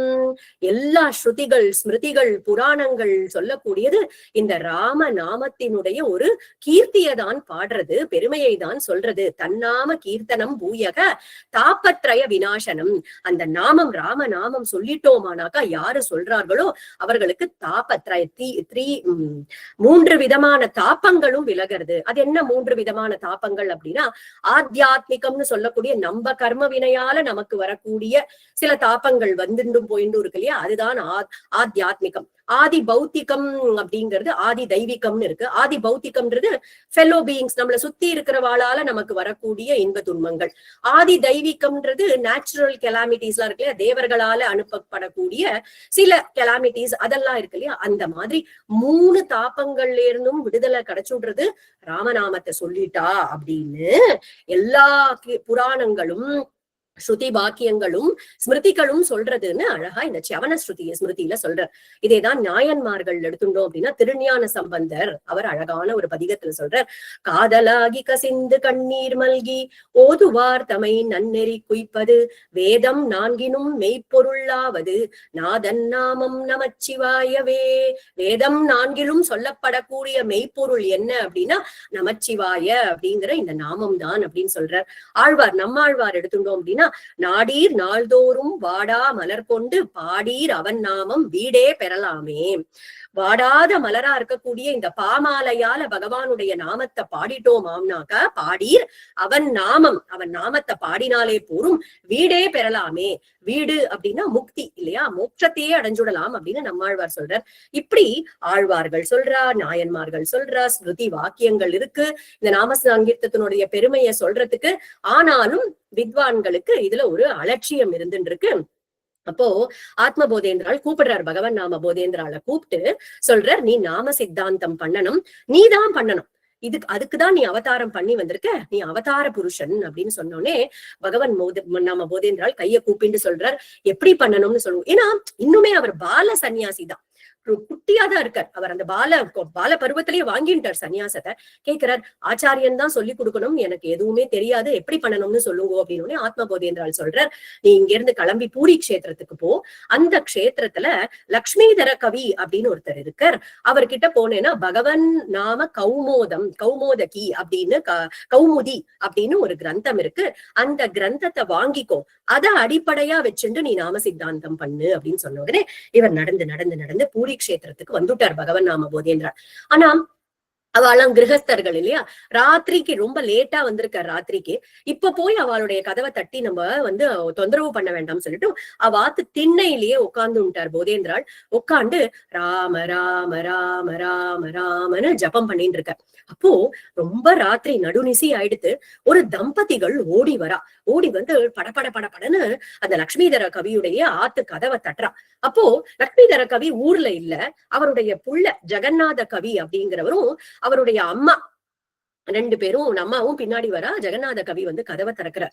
இந்த தம்பதிகளை பார்த்துட்டு, இந்த நடுநிசி வேளையில வந்திருக்கேளே நீங்க யாருன்னு கேட்ட உடனே அதுல அந்த கணவர் சொல்றார், நாங்க ரெண்டு பேரும் தென்னிந்தியால இருந்து கிளம்பினோம், தம்பதிகள் நாங்க எல்லா க்ஷேத்திரங்களுக்கும் போய் பகவான நமஸ்காரம் பண்ணணும், தரிசனம் பண்ணணும்ங்கிறதுக்காக கிளம்பினோம். அப்பெல்லாம் கலக காலமா இருந்தது. அப்போ நிறைய ஆக்கிரமணம் அதெல்லாம் நடந்துட்டு இருக்கும்போது என்னன்னா, அவர்கள்லாம் நம்மளுடைய சனாதன தர்மத்துக்கு ஒரு ஹானி ஏற்படுத்தணும் அப்படிங்கிறதுக்காக சனாதன தர்மத்துல இருக்கக்கூடிய ஸ்திரீகள் எல்லாம் கடத்திட்டு போறது, நம்மளுடைய கிரந்தங்கள் எல்லாம் அழிக்கிறது, அந்த மாதிரி இருக்கக்கூடிய காரியங்கள் எல்லாம் நடந்துட்டு இருந்த காலம். அப்போ அந்த கணவர் சொல்றார், நானும் என்னுடைய மனைவியும் க்ஷேத்திரங்களுக்காக வந்தோம், யாத்திரைக்காக வந்தோம். அப்ப என்னுடைய மனைவிய இவாளாம் தூக்கிட்டு போயிட்டா, எங்கேயோ தூக்கிட்டு போயிட்டா. ஆனா அவளை விடுறதுக்கு எனக்கு மனசு இல்ல, நானும் ஊரா அவளை தேடிட்டு வந்தேன். அப்போ ஒரு இடத்துல, ஒரு கிராமத்துல நான் குளத்துல ஸ்நானம் பண்ணிட்டு எழுந்து வரும்போது அந்த அடையாளங்களோட, அதாவது அந்த பர்தாலாம் போட்டு கண்ணை மட்டும் தான் தெரியும் இல்லையா அவளுக்கு, அவ அந்த கோலத்துல ஒரு ஸ்திரீ எனக்கு நமஸ்காரம் பண்ணிட்டு என்கிட்ட சொன்னா, நான் தான் உங்களுடைய மனைவி, என்னை இவாளாம் கடத்திட்டு போய் இந்த மாதிரி வேஷங்கள் எல்லாமும் மாத்திட்டா, எப்படியாவது நீங்க என்னை இங்க இருந்து கூட்டிட்டு போயிடுங்கோ, முதல்ல நம்ம இங்க இருந்து ஓடி போயிடலாம் வாங்கோன்னு சொன்னா, அங்க இருந்து நாங்க ரெண்டு பேரும் ஓடி வந்துட்டோம். இப்போ எனக்கு இவளை ஏத்துக்கணும்னு இருக்கு, ஆனா அதுல சாஸ்திரத்துல இடம் இருக்கா அப்படின்னு நீங்க தான் பார்த்து சொல்லணும். உங்களுடைய அப்பாவான லக்ஷ்மிதர கவிதான் சாஸ்திரங்கள்ல நிபுணரா இருக்கக்கூடியவர். அதனால அவர் தான் எங்களுக்கு சொல்லணும் அப்படின்னு உடனே ஜெகநாத கவி சொல்றார், அப்பா ஊர்ல இல்ல, ஆனா அப்பா என்ன சொல்லுவாருன்னு எனக்கு நல்லா தெரியும். நீங்க நாளைக்கு அந்த பூரி ஜெகநாதருடைய கோவிலுக்கு பக்கத்துல ஒரு குளம் இருக்கு, ஸ்வேத கங்கா அப்படின்னு இன்னைக்கும் இருக்கு. அந்த அந்த குளத்து கரைக்கு வந்துடுங்கோ. அங்க நீங்களும் உங்களுடைய மனைவியுமா 3 தடவை ராம ராம ராமன்னு சொல்லி அந்த குளத்துல முங்கி ஸ்நானம் பண்ணி எழுந்தா போரும். நீங்க அவளோட குடுத்தனமே நடத்தலாம், சாதாரணமா கிரகஸ்த தர்மத்துல இருக்கலாம் அப்படின்னு சொன்ன உடனே அங்க இருந்து அவ அம்மா வந்தாலும், என்னடா சொன்ன அப்படின்னு வராளாம். அப்போ ஜெகநாத கவிக்கு பயமாயிடுது. மா அப்பா இருந்தா அப்படிதானேமா சொல்லுவா அப்படின்னு உடனே அவ சொன்னாலாம், எதுக்குடா 3 தடவை ராமநாமா சொல்ற, ஒரு தடவை சொன்னாலே போருண்டா, உங்க அப்பா சொன்னது தெரியாதா உனக்கு, ஒரு ராமநாமா போதும் புனிதமாக்கறதுக்கு பாவனமாக்கறதுக்குன்னு தெரியாதா அப்படின்னு. இதுக்கு மேல போதேந்திராளால அங்க மறைஞ்சுண்டு இருக்க முடியல, தன்னை பிரகடனப்படுத்திட்டு வெளியில வர்றார். அப்படி ஒரு அந்த இருட்டிலையும் அப்படி ஒரு தேஜஸோட ஜொலிக்கிறார். அவர் பார்த்து கேட்கிறார், நீங்க சொன்னதுல என்ன பிரமாணம்? அந்த ஜெகநாத கவியை பார்த்து கேட்கிற, நீ சொன்னியேப்பா இதுக்கு என்ன பிரமாணம் அப்படின்னு கேட்ட உடனே அவர் அந்த பகவன் நாம கௌமுதி அப்படிங்கிற கிரந்தத்தை எடுத்துன்னு வந்து கையில கொடுக்குற. அத ஏக்கசந்தா கிராகின்னு சொல்லுவோம் இல்லையா, அவளுக்குலாம் ஒரு தடவை படிச்சாலே அவளுக்கு எல்லாமே அது மனப்பாடம் ஆயிடும். அப்படி அன்னைக்கு ராத்திரியே உட்கார்ந்து அந்த பகவன் நாம கௌமுதியில என்ன சொல்லிருக்கு அப்படின்னு எல்லாத்தையும் மனனம் பண்ணி முடிச்சு விடுறார். அப்போ சொல்றார் அந்த தம்பதிகள் கிட்ட, போதேந்திர பகவன் நாம போதேந்திரல் சொல்றார் அந்த இடத்துல, நீங்க 2 பேரும் அந்த குளத்துக்கரைக்கு நாளை கார்த்தால வந்துடுங்கோ, எல்லாரையும் இந்த கிராமத்துல இருக்கக்கூடிய எல்லாரையும் வர சொல்லுங்க அந்த இடத்துல அப்படின்னு சொல்லிட்டு அந்த இடத்துக்கு அந்த தம்பதிகள் வந்த உடனே அவள் இன்னும் அந்த கோலத்துலதான் இருக்கா. அந்த எப்படி அந்த கோலத்துல போயிருக்காளோ, மாத்தி விட்டுருக்காளோ அப்படிதான் இருக்கா. அவ 2 பேரும் அந்த குளத்துல முங்கி ராம அப்படின்னு சொல்லிட்டு எழுந்தாளாம். அப்படி ஒரு சுமங்கலி கோலத்துல எப்படி அவள் காணாம போனாலோ, அதே அந்த செக்க செவேல்னு இருக்கக்கூடிய அந்த மடிசார் கட்டிண்டு நெத்தி நிறைய குங்குமம் இட்டுண்டு மூக்குல மூக்குத்தியும் காதல் ஜிமிக்கியும் ஜொலிக்க அப்படி எழுந்து வந்தாளாம் அந்த சுமங்கலி கோலத்துல. இத பார்த்துட்டும் ஒரு தடவை ராமநாமா சொன்னதுக்கே இப்படி ஒரு இதுவா, இந்த மாதிரி ஒரு ஆச்சரியம் நடந்துடுதே அப்படின்னு சொல்லிட்டு அங்க இருக்கிற ஜனங்கள்லாம், இது ராமநாமத்தினுடைய ஒரு மகிமையா இல்ல இங்க வந்திருக்கக்கூடிய இந்த பெரிவாளுடைய ஒரு மகிமையா புரியலையேன்னு ஓடி வந்து கால்ல விழுந்து சொல்றாளாம். காஷாய தண்ட கரகாதி விபூஷிதாங்க வைராகிய பாக்ய ஜலதே கருணாநிதேத்வம் சம்சார கூப பதிதஸ்ய சமாகுலஸ்ய போதேந்திர தேவா மம தேஹி கராவலம்பம் சொல்றாளாம். இந்த தம்பதிகளை நீங்க எப்படி காப்பாத்தினேளோ அதே மாதிரி சம்சார கூப பதிதம் அப்படின்றா. அந்த சம்சாரம் அப்படின்னு சொல்லக்கூடிய பாழும் கணத்துல விழுந்திருக்கக்கூடிய எங்களையும் நீங்கள் தான் காப்பாத்தணும் அப்படின்றா. அண்ணா இந்த இடத்துல அழகா சொல்றார், त्वमेव मम शरणं हे गुरुनाथ त्वमेव मम शरणं त्वां विना दीन रक्षकं मान्यं क्षणमपि मनसा स्मरामि नान्यं त्वमेव मम शरणं हे गुरुनाथ त्वमेव मम शरणं जननी त्वमेव जनकस्त्वमेव जगदुद्धारक सर्वं त्वमेव पालय भगवन् नाम बोधेन्द्र प्रेमिक भावित पादारविन्द त्वमेव मम शरणं हे गुरुनाथ त्वमेव மம சரணம் அப்படின்னு எல்லாரும் கால்ல வந்து விழுந்தாளாம். நீங்கள் தான் சரணம், நீங்க தான் சரணாகதி கொடுக்கணும் அப்படின்னு அவர்கள் எல்லாருக்கும் தாரக நாமத்தை உபதேசம் பண்றார். எல்லாரும் அந்த தாரக நாமமா இருக்கக்கூடிய ராமநாமத்தை வாங்கிண்டாளாம். காஞ்சிபுரத்துக்கு திரும்பி வந்துட்டு அந்த நாம சிந்தாந்தத்தை ஸ்தாபிக்கிறதுக்கான கிரந்தங்கள் நிறைய எழுதுறார். அதுல நமக்கு இன்னைக்கு பகவன் நாம ரசோதயம் அப்படிங்கிற கிரந்தம் தான் நமக்கு கிடைக்கிறது. அதுல வேதத்திலேருந்து சாஸ்திரத்திலேருந்து இதிகாசத்திலேருந்து புராணத்திலேருந்து எல்லாத்திலேருந்தும் எடுத்து அந்த நாம சங்கீர்த்தனத்தோடைய அந்த சித்தாந்தத்தை ஸ்தாபனம் பண்றார். அதுல ஒரு ஒரு இடத்துல கேட்டுக்கிறார். அதுல என்ன அவரே கேள்வி கேட்டுட்டு பதில் சொல்றார். இந்த நாமா சொன்னா புண்ணியம் கிடைக்குமா அப்படின்னு ஒரு கேள்வியை கேட்டுட்டு, நீ நாமா சொன்னா புண்ணியம் கிடைக்கும் அப்படிங்கிறது லோகத்துல எல்லாருக்கும் தெரிஞ்சதுதான். ஆனா புண்ணியம் இருக்கிறதுனாலதான்ப்பா உன்னுடைய வார்த்தையில ஒரு பகவன் நாமா வருது, அதை தெரிஞ்சுக்கோ அப்படின்னு ஒரு ஊக்கத்தை கொடுக்கிறார் பகவன் நாமா சொல்லக்கூடியவார்களுக்கு எல்லாருக்கும். அப்ப ஏன் இதுல எல்லாருக்கும் ஒரு ஒரு ஒரு பிடிப்பு வரமாட்டேங்கிறது அப்படின்ற கேள்வியும் தானே கேட்டுட்டு சொல்றார். இது சுலபமா இருக்கு இல்லையா? இது நீ கிழக்க பார்த்து உட்காரணும், தர்பையில உட்காந்துக்கணும், மூக்கு பிடிச்சுக்கணும், எதுவுமே இல்லையே. ஆசனம் சித்தி பண்ணணும், எதுவுமே இல்ல இல்லையா? நாமம் சுலபமா இருக்கிறதுனாலயே அதுல எல்லாருக்கும் அலட்சியம் வருது அப்படின்னு சொல்றாரு அந்த இடத்துல. அப்ப அதுக்குள்ள ஆத்ம போதேந்திராலும் காசியில இருந்து திரும்பி காஞ்சிபுரத்துக்கு வந்துட்டார்.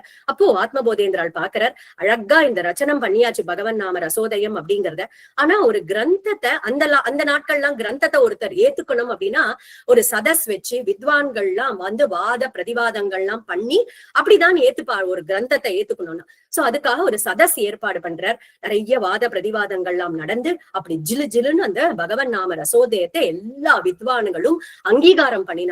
எல்லாருக்கும் பரம சந்தோஷம். அப்ப ஆத்ம போதேந்திராலும் பகவன் நாம போதேந்திராலும் கிளம்பி, ஏன்னா காசிக்கு போயிட்டு வந்தா ராமேஸ்வரத்துக்கு போகணும்னு இருக்கு இல்லையா? 2 பேருமா கிளம்பி ராமேஸ்வரத்துக்கு போறா. ராமேஸ்வரத்துக்கு போய் அங்க சில காலம் இருந்துட்டு திரும்பி வரும்போதுதான் ஆத்ம போதேந்திரால் சித்தி அடைஞ்சுடுறார். அவருடைய அதிஷ்டானமானது வடவாம்பலம் அப்படின்னு சொல்லக்கூடிய இடத்துல இருக்கு. அந்த அந்த ஒரு அதிஷ்டானத்தை நமக்கு கண்டுபிடிச்சு கொடுத்ததே நம்ம மகாபெரிவா தான் அந்த இடத்துல. சோ அது அப்படின்னு தான் குருநாதர் சொல்வார். சோ அந்த வடவாம்பலம் அப்படிங்கிற இடத்துல இந்த ஆத்ம போதேந்திரால் சித்தி அடைஞ்சுடுறார். அங்கேயே சில காலம் 1 வருஷ காலம் அங்கேயே இருக்கார் பகவன் நாம போதேந்திரால். அது முடிஞ்சதுக்கு அப்புறமா அவருடைய மனசுல தோணிண்டே இருக்கு, இந்த நாம சித்தாந்தத்தை மக்கள் கிட்ட பிரச்சாரம் பண்ணணும். அப்பதானே சாதாரண ஜனங்களுக்கெல்லாம் இந்த நாம மகிமை புரியும் அப்படின்னுட்டு திரும்பி வரார். காஞ்சிபுரத்துக்கு திரும்பி வந்துட்டு அந்த மடத்துடைய பொறுப்பை எல்லாத்தையும் அடுத்த பீடாதிபதி கிட்ட ஒப்படைச்சிட்டு தான் பரிவிராஜக சுவாமிகளா சன்னியாசியா கிளம்பிடுறார். போதேந்திரால் எந்தெந்த கிராமத்துக்கெல்லாம் போனாரோ இன்னைக்கும் அந்த கிராமங்கள்லாம் பாகவத கிராமங்கள் அப்படின்னேதான் பேர் வந்திருக்கு. பாகவத கிராமம்னு தான் சொல்றா. பெரம்பூர், மணஞ்சேரி, மெலட்டூர் இங்கெல்லாம் ஒரு சஞ்சாரம் பண்ணி என்ன பண்ணுவார் அப்படின்னாக்கா, ஸ்ரீமத் பாகவதத்தை சப்தாகமா இந்த வாரம் ஒரு சப்தாகம் முடிஞ்சா அடுத்த வாரம் மறுபடியும் சப்தாகம், அடுத்த வாரம் மறுபடியும் சப்தாகம், இப்படி பாகவதத்தை சொல்லிண்டே போறார் கிராமமா. அந்த ஏன்னா இதம் பாகவதம் நாம புராணம் இல்லையா? பாகவதமே நாம புராணம். பகவானுடைய நாமங்களை அதோட கீர்த்திய சொல்ல வந்த புராணம் தான் ஸ்ரீமத் பாகவதமே இல்லையா? அந்த ஸ்ரீமத் பாகவதத்தை சொல்லிண்டே போறார். அதுதான் ஸ்ரீ ஸ்ரீ அண்ணாவும் ஒரு அழகான ஒரு கீர்த்தனத்துல சொல்ற. ஸ்வாகதம் ஸ்வாகதம் சத்குருநாதா, ஸ்வாகதம் ஸ்வாகதம் மம குருநாதா, ஸ்வாகதம் ஸ்வாகதம் சத்குருநாதா, ஸ்வாகதம் ஸ்வாகதம் மம குருநாதா, பாகவதாமிருத வர்ஷண சதுர பகவன்னாம போதேந்திர யோகீந்திரா, ஸ்வாகதம் ஸ்வாகதம் சத்குருநாதா, ஸ்வாகதம் ஸ்வாகதம் மம குருநாதா. பகவன் நாம பாகவதாமிருத வர்ஷண சதுர. ஏன்னா ஸ்ரீ அண்ணாவுடைய மானசீக குருநாதர் தான், குருநாத்தால் தான் இந்த பகவன் நாம போதேந்திரால் தான் குருநாதர். அதுதான் சொல்ற, சத்குருநாதா உங்களுக்கு ஸ்வாகதம் பாகவதாமிருத வர்ஷண சதுர. எல்லா இடத்துலயும் பாகவதத்தை சொல்லிண்டே போனேலே அப்படின்னு பாடுற. அந்த மாதிரி கிராமமா போய் ஸ்ரீமத் பாகவதம் சொல்லி ராமநாம உபதேசம் பண்ணி நாமமே போரும் அதுவே மோட்சத்தை கொடுக்கும் அப்படின்னு எடுத்து சொல்லி மக்களுடைய பயத்தை எல்லாம் போக்கிண்டே வராராம் பகவன் நாம போதேந்திரால். இதுதான் இந்த நாம சித்தாந்தமும் போதேந்திரால் பண்ணின நாம பிரச்சாரமும் தான் பின்னாடி வந்திருக்கக்கூடிய மகா கவிகளுக்கு மகாத்மாக்களுக்கு எல்லாம் ஒரு தைரியத்தை கொடுத்தது. பகவன் நாமத்துடைய பெருமையை பாடுறதுக்கு ஒரு தைரியத்தை கொடுத்தது. அதுல ஊத்துக்காடு வெங்கட கவி அப்படிங்கிற ஒரு பெரிய ஒரு மகாகவி, அவர் இந்த பகவன் நாமத்துடைய பெருமைய, நாம சங்கீர்த்தனத்துடைய பெருமைய பல பாடல்கள்ல நமக்கு கொடுத்திருக்க. அதுல ஒரு பாட்டுல ஒரு கீர்த்தனத்துல சொல்றார், நீ பாடிண்டே இருக்கியா, நீ நாம சங்கீர்த்தனம் பண்ணிட்டே இருக்கும் போது அந்த இடத்துல நீ யமனை பாக்குறியா, யமதர்மன் வந்திருக்காரு அந்த இடத்துல, பயப்படாதேப்பா, அவர்கிட்ட ஒரு தாளத்தை கொண்டு போய் கொடு, அவரையும் சேர்ந்து தாளம் போட சொல்லு உன்னுடைய நாமாக்கு அப்படின்னு அழகா பாடுற.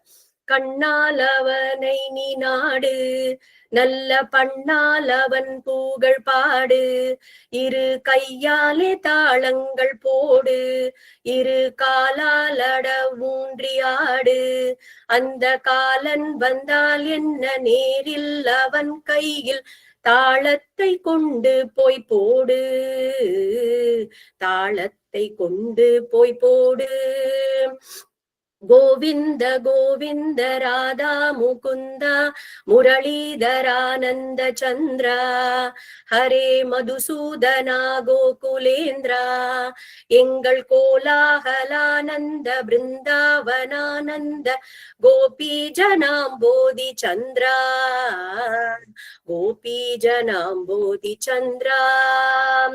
காண கிடைக்காத தங்கம் இங்கு கண்டு களிக்க சத்சங்கம், இங்கு வேண்டியது அருள் பொங்கும், நிகர் இல்லை என்றென்றும் தங்கும், கோண கோண சொல்லி கோவிந்தா என்றாலும் கூட அருள்தானே பொங்கும், கூட அருள்தானே பொங்கும்.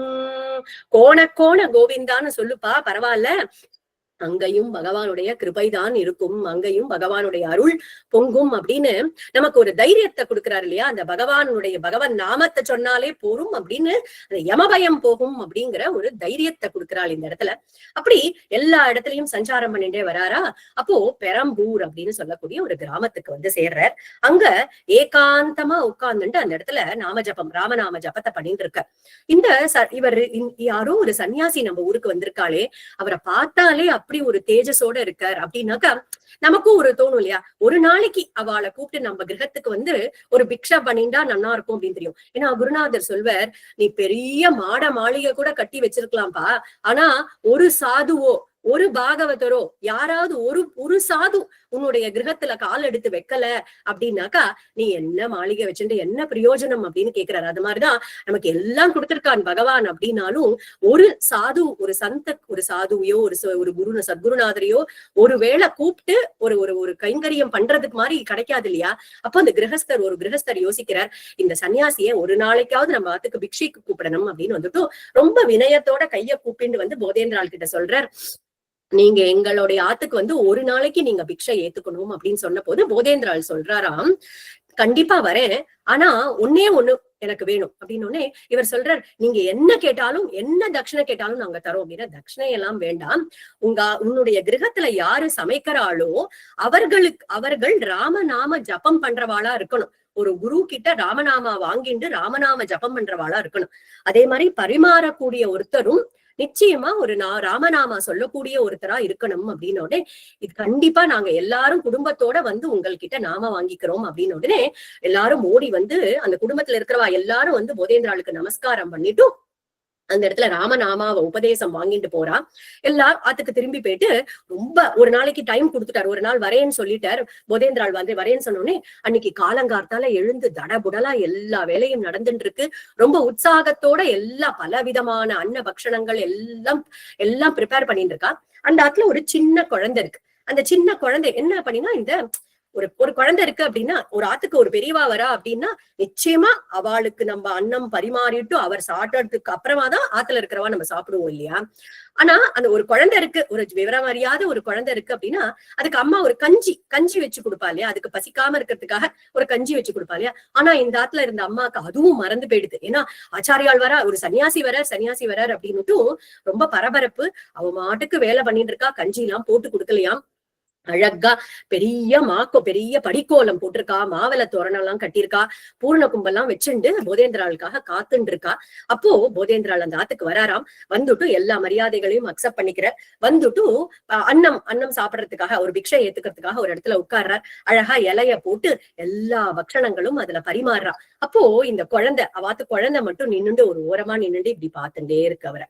அப்போ போதேந்திராள் பாக்குறாரு, ஆனா இந்த குழந்தைக்கு பசிக்கிறது போல இருக்கு அப்படின்னுட்டு, கொண்டே வா நீயும் வந்து என் பக்கத்துல உட்காச்சுக்கோ, இந்த குழந்தைக்கும் ஒரு இலைய போடுங்கோ, அதுல எல்லாத்தையும் பரிமாறுங்கோ, கொண்டே வாப்பா என் பக்கத்துல உட்காச்சுக்கோ அப்படின்னு கூப்பிட்டா அந்த குழந்தை நகரவே இல்லை. அந்த இடத்துல இருந்து நகரல, ஒண்ணுமே பேசல, அந்த குழந்தை அங்கேயே நின்னுட்டு இருக்கு. அப்போ போதேந்திரால் திரும்பி அவ அப்பாவை பாக்குறார். அப்பதான் அவ அப்பா சொல்றா, அந்த குழந்தைக்கு பிறவியில இருந்தே காதும் கேட்காது, வாய் பேசவும் வராது அப்படின்னு. போதேந்திரால் கண்கள்ல கண்ணீர் வந்துடுத்து அந்த இடத்துல. ஏன் அப்படின்னாக்கா, சன்னியாசி அப்படிங்கிறவர் அழக்கூடாது, அவருடைய கண் ஜலம் கீழே தரையில படக்கூடாது இல்லையா. அப்போ அந்த கிரகஸ்தன் கேட்கிறார், நீங்க அழக்கூடாது சுவாமி, நீங்க எங்காத்துக்கு வந்துட்டு எங்க கிரகத்துல இப்படி நீங்க உங்களோட கண்ணீர் படக்கூடாது அப்படின்னு உடனே அப்ப போதேந்திரால் சொல்றார், இந்த மாதிரி நான் ஒரு நாம சித்தாந்தம் பண்ணினேன், அதுல நான் சொல்றேன், இந்த மாதிரி ராம நாமத்தை ஒருத்தர் ஒரு வாட்டி காதால கேட்டா போதும், இல்ல ஒரு வாட்டி இந்த ராம நாமத்தை சொன்னா போதும், யம பயம் நரக பயம் அப்படிங்கிறது வராது அப்படின்னு நான் சித்தாந்தம் பண்ணினேன். ஆனா இந்த குழந்தையால கேட்கவும் முடியாது, வாயும் பேசாது அப்படின்னும் போது இந்த மாதிரி இருக்கக்கூடிய குழந்தைகளுக்கு என்ன வழி அப்படின்னு எனக்கு தெரியலையே அப்படின்னு சொல்றார். ஆனா அந்த கிரகஸ்தனுக்கு பயம், இந்த சன்னியாசி கண்ட தண்ணி வருதே அப்படின்னு அவ எல்லாரும் விழுந்து நமஸ்காரம் பண்ணி சொல்றா, ஏதோ ஒரு பிராரப்தம், அந்த குழந்தையுடைய கர்ம வினை அப்படி இருக்கு, அதனால அந்த குழந்தைக்கு அப்படி இருக்கு, சுவாமிகளே நீங்க அழக்கூடாது, நீங்க எப்படியாவது பிக்ஷை பண்ணணும் அப்படின்னோடனே ஆச்சாரியால் உட்காண்டாளாம், போதேந்திரால் உட்காண்டார். ஏதோ அந்த போட்டிருக்கிற வரைக்கும் ஏதோ பிசிஞ்சர், ஒரு 3 வாய் அதுல இருந்து எடுத்து சாப்பிட்டு பேர் பண்ணிட்டு, அந்த சாப்பிட்டேன்னு பேர் பண்ணிட்டு கிளம்பிடுறார் கையலம்பிண்டு. அப்ப அந்த கிரகத்துல இருக்கக்கூடியவா எல்லாரும் வெளியில வந்து அவருடைய அந்த தண்ட கமண்டலங்கள் காஷாய வஸ்திரம் அது போய் மறையிற வரைக்கும், இந்த கண்ணுக்கு தெரியற வரைக்கும் அந்த கிரகத்தோட வாசல்ல நின்னு பாத்துட்டு இருக்கா. எல்லாரும் வெளியில போயிட்டா, அந்த குழந்தை மட்டும் அந்த இடத்துல நின்னுட்டு இருக்கு. அந்த குழந்தைக்கா ரொம்ப பசிக்கிறது. அப்ப பாக்குறது, இந்த தாத்தா வந்தா என்னமோ சாப்பிடறதுக்காக ஏதோ ஒரு 3 வாய் சாப்பிட்டா எல்லாத்தையும் விட்டுட்டு போயிட்டாளே இந்த தாத்தா அப்படின்னு பாத்துது அந்த குழந்தை. பாத்துட்டு கிடுகிடுன்னு வந்து, இப்பதான் யாரும் இல்ல, அம்மா அப்பா இருந்தா திட்டுவா, இது யாரும் இல்ல அப்படின்னு சொல்லிட்டு கிடுகிடுன்னு வந்து அந்த இலையில இருந்து எடுத்து ஒரு வாய் எடுத்து சாப்பிட்டு அந்த குழந்தை. அது யாருடைய உச்சிஷ்டம் இல்லையா, பகவன் நாம போதேந்திராளுடைய உச்சிஷ்டமாச்சே, அவதார புருஷனுடைய ஒரு உச்சிஷ்டமாச்சே. அந்த குழந்தை அந்த ஒரு வாய் உள்ள போட்டுட்டதோ இல்லையோ, அதோட வாயிலேந்து வரக்கூடிய முதல் வார்த்தை வெளியில வருது, கிருஷ்ணா ராமா கோவிந்தா ஹரே ராம கிருஷ்ணா கோவிந்தா அப்படின்னு பாட ஆரம்பிச்சுடுத்து அந்த குழந்தை. பகவன் நாமமா வருது. அந்த குழந்தைக்கு ஒரு திவ்ய ஒரு ஞானமே வந்துடுத்து அந்த குழந்தைக்கு. அவ வெளியில போனவால ஏதோ நாம சங்கீர்த்தனம் கேட்கறதே அப்படின்னு சொல்லிட்டு எல்லாரும் உள்ள ஓடி வந்து பார்த்தா, இந்த குழந்தை கையை தட்டிண்டு அந்த மித்தத்துல ஒரு நாம சங்கீர்த்தனமே ஒரு மேளாவே நடத்திட்டு இருக்கு அந்த இடத்துல நாமா சொல்லிட்டு. அப்ப ரொம்ப சந்தோஷப்படுறா. அந்த குழந்தையும் அந்த போதேந்திராள் கிட்ட ஒரு சரணாகதி பண்ணி அங்க போய் அதுவும் வந்து ஒரு சிஷ்யன் ஆயிடுறது போதேந்திராள் கிட்ட. அப்படி ஒரு பக்தி வந்துடுறது. இதே மாதிரிதான் பாக்குறோம் இல்லையா நாரத மகர்ஷியுடைய சரித்திரம். அதுதான் முதல்ல வரக்கூடிய பக்த சரித்திரம் ஸ்ரீமத் பாகவதத்துல. அப்படி பார்த்தோம்னாக்கா நாரத மகரிஷியா ஆறதுக்கு முன்னாடி அவருடைய முன்னாடி ஒரு ஜென்மா இருந்திருக்கும் இல்லையா. அந்த முன்னாடி ஜென்மால ஒரு சின்ன குழந்தையா ஒரு சாதாரண ஒரு வீட்டு வேலை பார்க்கக்கூடிய ஒரு அம்மா கிட்டதான் ஒரு சின்ன குழந்தையா இருக்கார் அந்த நாரதரா ஆறதுக்கு அந்த ஜென்மாக்கு முன்னாடி. அப்போ அந்த அம்மா வந்து வீட்டு வேலையெல்லாம் பார்க்கக்கூடிய ஒரு வேலை பண்றவாதான். அப்போ அந்த கிராமத்துக்கு வந்து சாத்துர் மாசியம்னு சொல்வா இல்லையா, 4 மாசங்கள் சன்னியாசிகள் ஒரு இடத்துல இருப்பா. சாத்துர் மாசியத்துக்காக சில சன்னியாசிகள் எல்லாம் அந்த ஊருக்கு வரா. அப்போ இந்த அம்மாவுக்கு ஒரு கைங்கரிய பாக்கியம் கிடைக்கிறது அந்த இடத்துல. அவளுக்கெல்லாம் அவ இருக்கக்கூடிய இடத்த பெருக்கிறது, முழுகிறது, கோலம் போடுறது, இந்த மாதிரி கைங்கரியம் கிடைக்கிறது அந்த அம்மாக்கு. அப்போ அதெல்லாம் பண்ணிட்டு இருக்கா. அப்ப என்ன பண்ணுவாளா இந்த அம்மா, இந்த பையனை கையோடய கூட்டின்னு போவா. ஏன்னா வேற யாரும் இல்ல பாத்துக்கிறதுக்கு, குழந்தைய கையோடய கூட்டின்னு போவா. அந்த குழந்தை அங்க திண்ணையில படுத்துன்னு தூங்கிட்டு இருக்கும். அந்த சன்னியாசிகள்லாம் போர்ச்சே வரச்சேலாம் பார்த்துட்டே போவா இந்த குழந்தைய. ஒரு நாள் அந்த அம்மா சொன்னாலா, ஏண்டா குழந்தை தூங்கிட்டே இருக்க, அவள்லாம் கிராமத்துக்குள்ள போகும்போது நீயும் அவ பின்னாடியே நடந்து போ, அவளை தொந்தரவு பண்ணாம பின்னாடி நடந்து போன. இது மறுநாள் காத்தால எழுந்து நமஸ்காரம் பண்றது அந்த சன்னியாசிகளுக்கு எல்லாம். அதையும் பார்த்து சிரிச்சுட்டே போறா அவள்லாம் கிராமத்துக்கு. இந்த குழந்தையும் பின்னாடியே போறது. அவள்லாம் போய் குளத்துல ஸ்நானம் பண்றா. அவள்லாம் அந்த குளத்துல ஸ்நானம் பண்ணிட்டு எழுந்து போனாவிட்டு இதுவும் போய் அங்க ஸ்நானம் பண்றது. அப்புறம் அவ கிராமத்துக்குள்ள போயிட்டு நாம சங்கீர்த்தனம் பண்றா, கதையெல்லாம் சொல்றா, பகவானுடைய கதைகள்லாம் சொல்றா. அதெல்லாம் இது குழந்தை நின்னு காதுல கேட்டுட்டே இருக்கு நித்தியமும். ஒரு நாளைக்கு என்ன ஆகுது, அந்த குழந்தையோட அம்மா திரும்பி வரல. அதாவது லஞ்ச் குடுக்கறதுக்கு வருவா இல்லையா, மத்தியானம் சாப்பாடு குடுக்கறதுக்கு வரல, கொஞ்சம் லேட் ஆயிடுது. இந்த குழந்தைக்கா ரொம்ப பசிக்கிறது. இந்த சன்னியாசிகள்லாம் பிக்ஷை வாங்கிட்டு சாப்பிட்டு இருக்கா இல்லையா, அதை சாப்பிட்டுட்டு அவள்லாம் என்ன ஒரு கவளம் சாப்பிடுவா. ஒரு கவளம் சாப்பிட்டுட்டு மீதி நிறைய இருக்கு அன்னைக்கு பிக்ஷை. இந்த குழந்தைய கூப்பிட்டாலாம், கூப்பிட்டுட்டு இந்தா நீ எடுத்துட்டு போய் சாப்பிடு அப்படின்னு இந்த சன்னியாசிகளுடைய ஒரு உச்சிஷ்டம் கிடைக்கிறது அந்த குழந்தைக்கு. அதுக்கப்புறம் அவ அம்மாவும் இவ சன்னியாசிகள் கிளம்பி போயிடுறா ஊரை விட்டு. ஆனா அந்த குழந்தைக்கு அந்த உபதேசத்தை பண்ணிட்டு போறா, அந்த பகவானை பத்தினதான உபதேசத்தை பண்ணிட்டு போறா. இது அந்த பகவான் தியானத்திலேயே இருக்கு அந்த குழந்தை. அவ அம்மாவும் சில நாட்கள்ல காலகதி அடைஞ்ச உடனே இது காட்டுக்கு கிளம்பி போயிட்டு அவர்கள் உபதேசம் பண்ணின பகவானையே தியானம் பண்ணிட்டு இருக்கு. அப்போ ஒரு க்ஷணம் அந்த குழந்தைக்கு அந்த பகவானுடைய தரிசனம் கிடைக்கிறது. உடனே மறைஞ்சு போயிடுறாரு பகவான். இந்த குழந்தை மறுபடியும் மறுபடியும் தியானத்துக்குள்ள போறது, ஆனா பகவானுடைய தரிசனம் கிடைக்கல.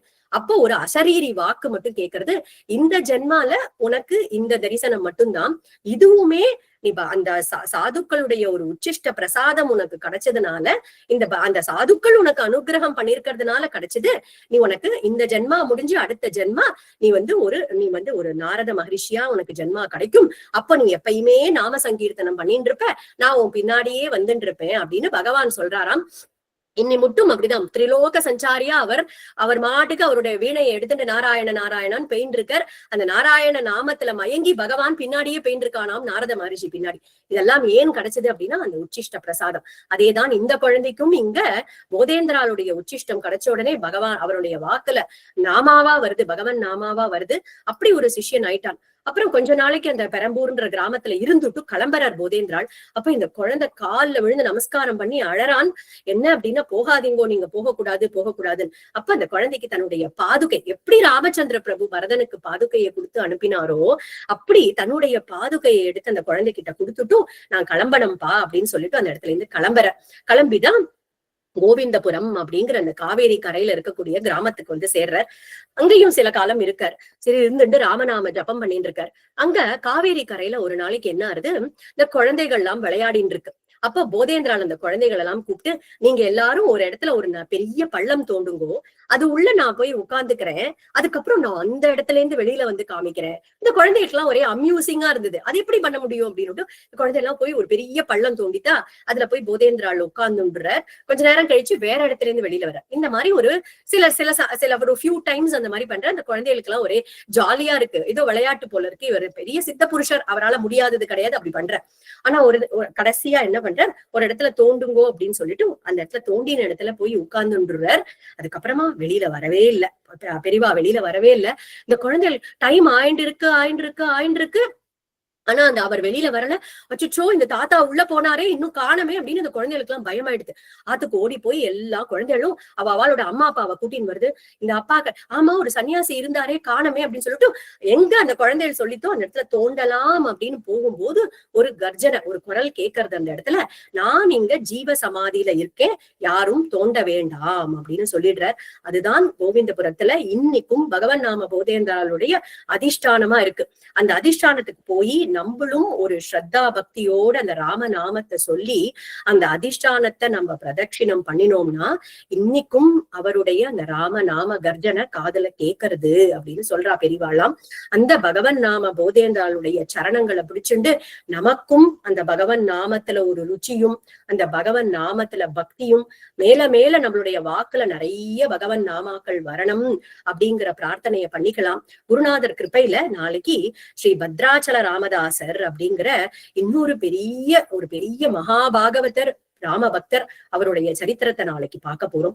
காயேன வாச்சா மனசேந்திரியைர்வா புத்தியாத்மனாவா பிரகிருதே ஸ்வபாவாத் கரோமி யத்யத் சகலம் பரஸ்மை ஸ்ரீமன் நாராயணாயேதி சமர்ப்பயாமி. ஹரே ராம ராம ராம ஹரே ஹரே, ஹரே கிருஷ்ண கிருஷ்ண கிருஷ்ண ஹரே ஹரே. ஜானகி காந்த ஸ்மரணம். ஜெய் ஜெய் ராம ராம. சத்குருநாத மகாராஜ் கி.